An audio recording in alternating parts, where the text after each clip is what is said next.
Hidup mahasiswa, mahasiswa hidup. Iya. Jadi hari ini nih, sanak-sanakku, kawan-kawanku, sahabat-sahabatku, kami hari ini di PMI itu kami biasanya pun sore sampai malam tuh biasanya ada semacam tegak sesi, berkumpulan, berkesahan, entah itu kisah yang dipenting ataupun juga diskusi terkait isu-isu sosial yang khususnya di Kutai Kartanegara gitu kan. Jadi hari ini judul kami ini PMI Berkisah. Kenapa PMI Berkisah? Karena sesuai apa yang saya sebutkan di awal tadi, karena PMI punya kebiasaan ngumpul sore ataupun sampai malam biasanya berkisah, diskusi tentang hal-hal yang atau fenomena-fenomena yang terjadi di Kukar hari ini. Ya, di sini etam juga kehadiran dua sahabati dan juga sahabat yang luar biasa. Di sebelah kiri saya ada Presiden BEM Sekolah Tinggi Ilmu Ekonomi Tenggarong, dan juga di sebelah kiri saya ada sebelah kanan saya, typo tadi, sebelah kiri sahabati Elvirna, sebelah kanan ada sahabat Roni selaku Ketua Komisariat PMI yang menaungi kampus Sekolah Tinggi Ilmu Ekonomi Tenggarong. Kebetulan nih tegaknya aku dengar nih ada kisah nih dari Setie nih. Kenapa tuh sahabat IL? Jadi gini, sahabat host, asik. Setie ini lagi kena konflik internal di mana kurangnya kebebasan berekspresi mahasiswanya. Jadi kita backstory tadi, ya. Ceritanya itu BEM Setie mengadakan kegiatan nobar film yang pasti semua orang tahu lah ya, filmnya itu Pesta Babi di kolonialisme di zaman kita, dan seluruh Indonesia sudah menayangkan film tersebut. Tetapi kendala di sini, padahal ide dari mahasiswanya untuk mengadakan juga kegiatan nobar dan diskusi publik itu, tetapi saat pengajuan proposal itu ditolak karena judul.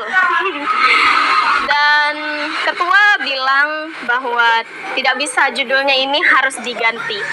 Tetapi sebagaimana kita tahu ya, judul film orang itu sudah terkena hak cipta. Kita tidak bisa mengganti judul itu semena-mena, cuman karena tidak bisa sesuai kemauan kita. Ya begitu kira-kira konflik yang terjadi saat ini. Cukup kompleks ya, dan juga cukup memprihatinkan sebenarnya.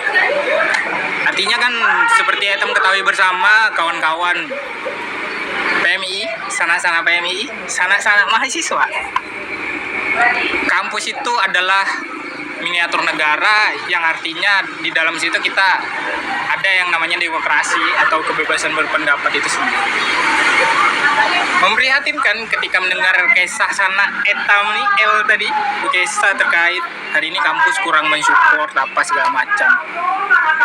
Artinya kan secara tidak langsung kan kampus dalam tanda kutip tidak ingin adanya pemikiran-pemikiran kritis yang tumbuh di mahasiswanya itu sendiri. Nah, ini menarik juga nih untuk Etam bahas nih, karena juga ini adalah salah satu tugas pokok dan fungsi Etam sebagai mahasiswa, ya kan? Ya, benar. Jadi Etam lanjut ke sahabat Roni nih. Ron, awak nih sebagai ketua komsat gak tuh, tanggapan awak nih terkait kisah L nih gimana nih? Oke, baik. Saya kira begini sih, konflik ini mungkin bermula daripada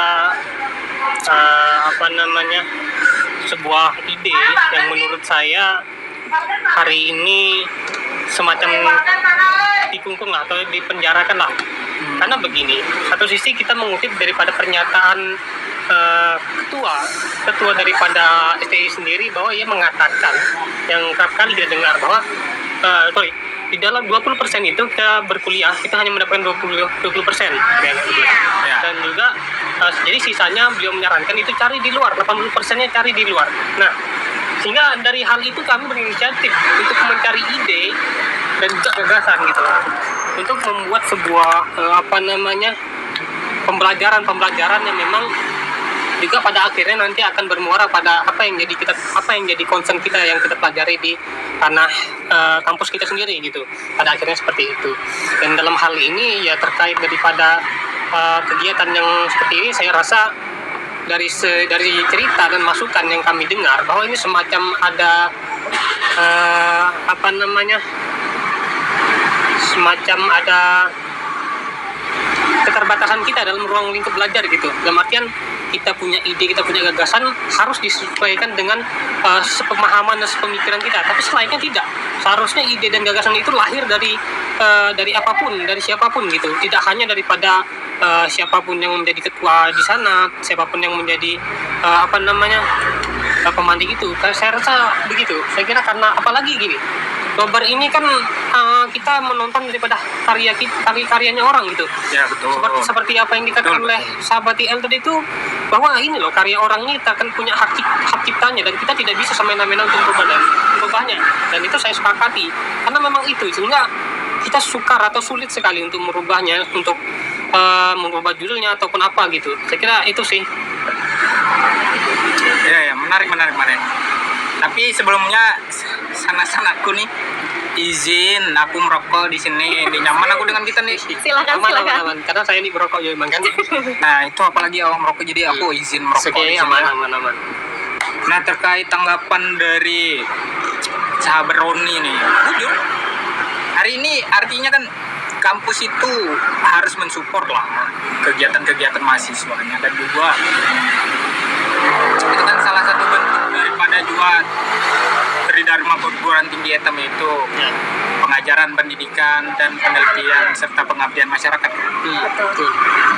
Artinya kampus nih support itu ya, apa bedanya ETAM dengan SMA? Ya, apa-apa harus lewat arahan dari kampus.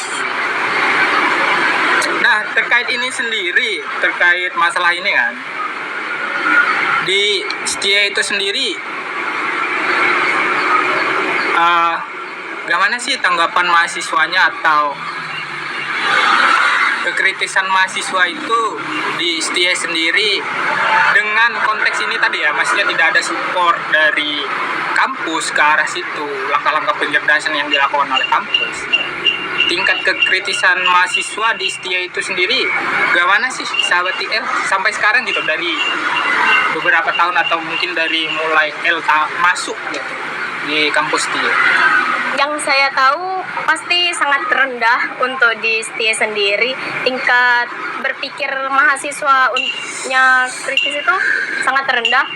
Tetapi dimulai dari kepengurusan saya akan dicoba diolah lagi bahwa mahasiswa itu harus berpikir secara kritis terhadap kampusnya sendiri dan isu yang lainnya.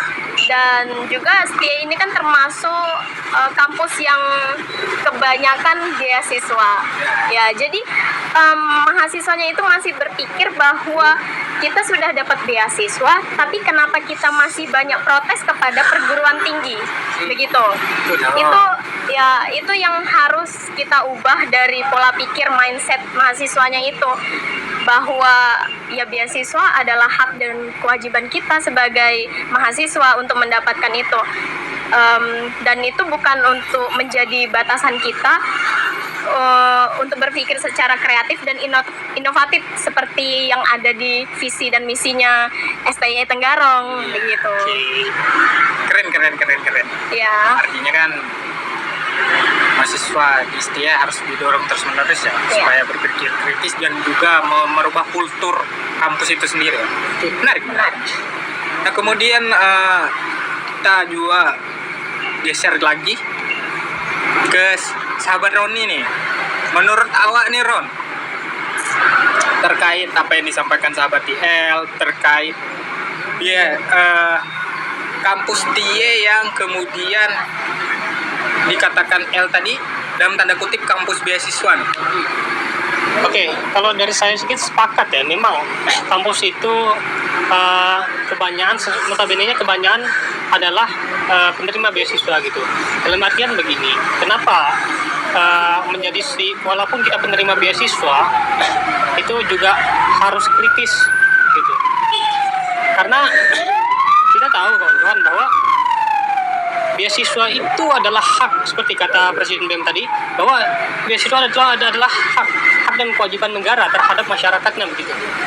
Sehingga dalam hal ini kami ingin mendorong daya kritis ataupun seenggaknya mampu untuk berpikir ataupun setidaknya lagi berani untuk bersuara untuk mengawal beasiswa yang ada. Karena apa kawan-kawan? Beasiswa itu adalah akhir daripada pajak-pajaknya rakyat Indonesia, yang mana di dalamnya juga terdapat pajaknya orang-orang yang bapak dan ibu atau keluarga yang tak mampu mengkuliahkan anaknya gitu bahasanya, ataupun dari buruh, tani, lain dan sebagainya. Dan juga mungkin ada pajak daripada kawan-kawan yang punya mimpi untuk kuliah tapi tidak mampu karena memang dia harus kerja dan membantu keluarga yang kayak gitu. Sehingga hal ini, beasiswa yang sampai saat ini kita dapatkan itu seharusnya menjadi pemikiran bahwa kita ini sedang mengemban amanah gitu, mengemban amanah daripada rakyat-rakyat Indonesia tadi, bahwa mengemban amanah daripada orang tua yang tak mampu menyekolahkan anaknya untuk kuliah begitu dan lain sebagainya lah kayak gitu. Saya kira daya kritis itu perlu kita bangun gitu, dalam artian bahwa beasiswa itu bukanlah sebuah jargon daripada kampanye politik. Saya kira itu adalah logical policy gitu, ada kesalahan berpikir, saya kira gitu. Sehingga layaklah untuk kita untuk mengkritisi atau juga mengawasi dalam hal ini sebagai mahasiswa, penerima beasiswa, karena di sana terkandunglah sebuah beban yang cukup berat. Mungkin sejauh ini mahasiswa STE menganggap bahwa kita sudah diberi beasiswa sehingga kita hanya perlu kuliah dengan baik-baik saja. Saya kira tidak seperti itu, kawan-kawan. Ada kesalahan berpikir kalau saya lihat seperti itu. Kita harus punya kesadaran yang memang lebih mendalam tentang hal itu. Saya kira begitu sih. Betul. Apa yang disampaikan sahabat Roni, yang artinya kan beasiswa ini bukan merupakan janji politik, melainkan lebih ke arah kewajiban dan juga tugas daripada negara itu sendiri untuk menciptakan ruang akademis yang kemudian mampu menjangkau sampai ke kalangan bawah seperti itu ya. Nah, bicara soal itu nih, kemarin aku juga dengar awak mengadakan kegiatan nonton filmnya Greenpeace dengan Watchdog, yaitu Pesta Babi nih. Benar. Dah sejauh mana sih progresnya kegiatan itu tuh? Pokoknya sudah rapat pembentukan panitia, estimasi dana sudah semuanya terperinci dan sudah rangkum segala proposalnya, dan surat permohonan pemberitahuan juga sudah ada, tetapi ya ditolak karena judul. Begitu. Menarik. Bagus. Dan kemudian harapan L nih, dan juga nanti dilanjutkan oleh Roni juga. Harapannya nih kalian berdua nanti dari kegiatan ini apa sih harapannya? Ya, harapannya semoga kegiatan ini bisa memicu semangat mahasiswa bahwa kita di ruang perguruan tinggi itu juga harus mendapatkan kebebasan berpendapat, berekspresi, dan melakukan hal-hal positif lainnya. Dan bisa juga memotivasi teman-teman yang lain, bahkan dari universitas yang lain, untuk melakukan kegiatan yang bermanfaat, yang bisa mendorong semangat mahasiswanya bahwa bahwa perkuliahan itu tidak cuma belajar, tetapi juga berkegiatan di luar, mencari apa namanya itu, mencari ilmu yang ada di luar, yang mungkin Mas sahabat TL yang berguna dan juga lebih kepada implementasi yang bisa kemudian Mantik ilmu lah. memantik kritis mahasiswa itu sendiri. Mungkin seperti Iya itu ya, betul, sahabat. ya. Apalagi kan BEM ini, Badan Eksekutif Mahasiswa ini juga independen dan setara dengan perguruan tinggi begitu. Jadi ya BEM STIE seharusnya bisa menjadi wadah pencerdasan mahasiswanya itu sendiri begitu. Kalau dari Roni nih harapannya? Kalau dari saya mungkin lebih ke, karena mungkin dalam hal ini saya bukan jumawa ya, tapi karena memang saya sudah senior katakan kayak gitu, karena banyak melalui dinamika yang terjadi di perguruan tinggi sejak sejak alumni yang lalu ataupun yang saya mungkin nanti jadi alumni, sehingga kami melihat bahwa permasalahan ini terus berulang gitu. Hal yang sama apa yang dirasakan atau dilalui oleh mahasiswa yang lalu sebagai alumni, hari ini kami juga merasakan, sehingga dalam hal ini kami ingin mengakhiri itu gitu. Kami ingin mereformasikan bahwa kita juga sebagai perguruan tinggi, sebagai mahasiswa semestinya dan seharusnya harus bisa memantik daya kritisme kita gitu, tanpa harus ada mobilisasi daripada kita harus begini, harus begitu. Saya kira tidak. Kita seperti kalau kita berbicara dengan orientasi BEM gitu, seperti apa yang dikatakan oleh ketua BEM tadi, bahwa BEM itu kan independen kan, sehingga dalam hal ini mobilisasi daripada strukturisasi kampus tidak terlalu memobilisasi. Saya kira harus ada kebebasan dalam hal ini. Kampus dalam hal ini sebagai ruang penyedia harusnya bisa memfasilitasi gitu, bukan malah mengarahkan terus gitu, sehingga ide kita nggak monoton, hanya diadaptasi daripada pemikiran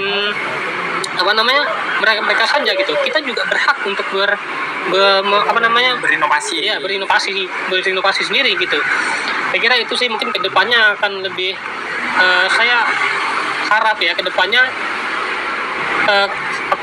ide-ide ataupun kegiatan-kegiatan organisasi itu lebih disupport dan dibantu, karena memang itu adalah hak dan kewajiban daripada kampus itu sendiri gitu.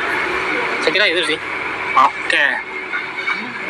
Sanak-sanakku segalanya, hidup mahasiswa hidup.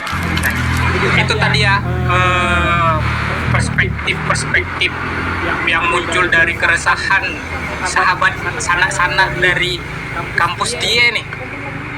Dan juga ya betul memang dikatakan kampus itu harusnya hadir sebagai penyelenggara pendidikan yang dimana menumbuhkan daya berpikir kritis mahasiswanya, menumbuhkan ide-ide untuk berinovasi dan juga ruang-ruang untuk berekspresi mahasiswa itu sendiri. Mendengar kisah itu tadi cukup memprihatinkan sebenarnya, di mana kampus yang tadinya hadir sebagai fasilitator dalam tanda kutip pendidikan malah justru mengkungkung atau mendiskreditkan mahasiswa, sehingga akhirnya mahasiswa tidak mampu menjalankan tugas pokok dan fungsinya sebagaimana mahasiswa mestinya. Mungkin itu ya hasil diskusi kita hari ini. Iya. Yang cukup menarik dan juga cukup memprihatinkan, serta ini juga menjadi perhatian khususnya sanak-sanak PMII dan umumnya sanak-sanak mahasiswa untuk terus tetap menyuarakan terkait ruang gerak kita hari ini yang harus diperjuangkan. Mungkin itu ya. Ya. Siap. Ada juga nih dengarkan musik. Asik. Musik apa tuh? Ada. Judulnya kami belum tentu. Oh, dari ini Fish. kayak ini musik mahasiswa bang.